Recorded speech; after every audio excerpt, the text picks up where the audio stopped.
மாவட்ட செயலாளர்களினுடைய கருத்துக்களை பதிவு செய்ய ஆசைப்படுகிறோம். முதலில் விழுப்புரம் வடக்கு மாவட்ட செயலாளர் நண்பர் விஜய் நிரஞ்சன் அவர்களை அரங்கம் நிறைந்த கரவொலியோடு அழைக்கிறேன். தமிழகத்தின் மாற்றத்திற்காக தங்களை அர்ப்பணித்துக் கொண்ட தலைவர் தளபதி அவர்களுக்கும் மற்றும் பொதுச் செயலாளர் உள்ளிட்ட அனைத்து நிர்வாகிகளுக்கும் வணக்கம். தலைவரே, வேற எந்த கட்சியும் விட நம்மிடம்தான் சிறந்த கட்டமைப்பு உள்ளது.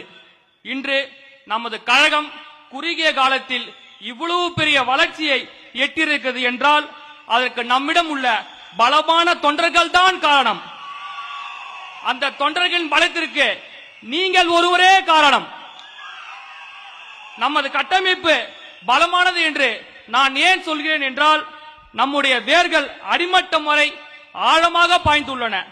ஒவ்வொரு கிராமத்திலும் ஒவ்வொரு வீதியிலும் நம்முடைய கட்சி நிர்வாகிகள் செயல்பட்டு வருகிறோம். ஒரு கட்டிடம் எவ்வளவு உயரமாக இருந்தாலும் அதன் பலம் அஸ்திவாரத்தில் தான் இருக்கிறது. அதே போல நம்ம கழகத்தின் அஸ்திவாரமாக நாங்கள் அனைவரும் விழிப்புணர்வோடு செயல்பட்டு வருகிறோம். அரசியலில் ஆரவாரம் செய்வதை விட அமைதியாய் செயல்பட்டு இலக்கை அடைவதே முக்கியம். நமது தலைவர் நமக்கு கற்றுக் கொடுத்த முதல் பாடம் ஒழுக்கம். கட்டுப்பாடு இல்லாத கூட்டம் சிதறிவிடும். ஆனால் ராணுவ கட்டுப்பாடு கொண்ட நமது செயல் வீரர்கள் அணிவகுத்து நின்றால் எந்த அரசியல் சக்தியாலும் நம்மை அசைக்க முடியாது.